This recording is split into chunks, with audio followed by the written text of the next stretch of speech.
హిందూ నమస్కారం. మొన్న పార్లమెంటు సభలలో రాహుల్ గాంధీ గారు ఒక మాట మాట్లాడారు.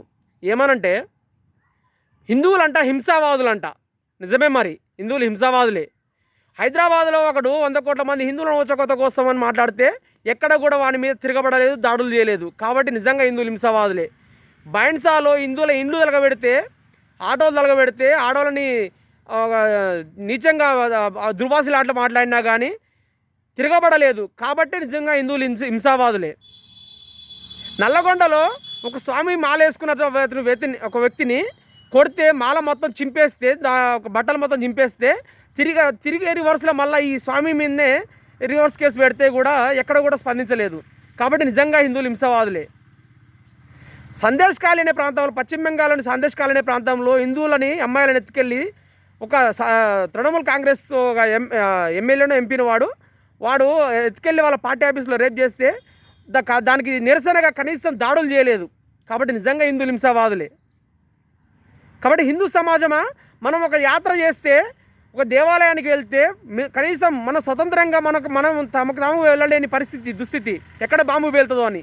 ఒక మిలిటరీ, ఒక పోలీస్ లేకుండా మనం అక్కడికి వెళ్ళలేని పరిస్థితి. ఒక అమర్నాథ్ యాత్ర లేకపోతే ఇంకోటి ఎక్కడికైనా యాత్రకు వెళ్తే మనం స్వతంత్రంగా వెళ్ళలేని పరిస్థితి, ఇటువంటి దుస్థితి.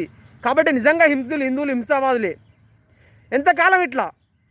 నిన్న ఒకడు ఏమని మాట్లాడతాడు, మన తిరుపతిలో ఉదయాన్నే మనం సుప్రభాత సేవ కోసం అనేసి మేలుకో అనేసి పాట పెడతాం. ఆ పాట పెట్టినందుకు మీరు లెమ్మంట లేస్తాడు, పండుకుంటాడు, ఈయన దేవుడు అని మాట్లాడిండు ఒకడు, కమ్యూనిస్టు భావజాలంగా ఉన్నటువంటి ఒక మూర్ఖుడు. వీళ్ళని చూస్తూ ఊరుకున్నామే కానీ ఎక్కడ కూడా దాడులు చేయలేదు. ఒకడు అయ్యప్ప గురించి నీచంగా మాట్లాడితే ఎక్కడ కూడా మనం వాడిని కొంతమంది ఏదో అన్నారే కానీ ఇంత మించి ఎక్కువ ఏం చేయలేదు వాడిని. కాబట్టి హిందువులారా, ఎంతకాలం ఇట్లా మనల్ని ఈ సోకాల్డ్ సెక్యులర్ మేధావులందరూ కూడా మేధావి వర్గం అనేసి చెప్పుకుంటూ సొంతంగా వాళ్ళ మేధావులని ప్రకటించుకుంటూ ఓన్లీ హిందువులని టార్గెట్ చేసుకుంటూ ఈ రాజకీయ నాయకులందరూ కూడా మాట్లాడుతూ ఉంటే ఎంతకాలం ఇట్లా చూస్తూ ఊరుకుంటాం?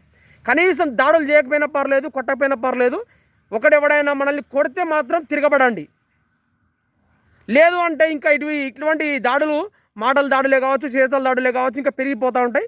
చూస్తూ ఊరుకోకండి. తస్మాత్ జాగ్రత్త. జై హింద్.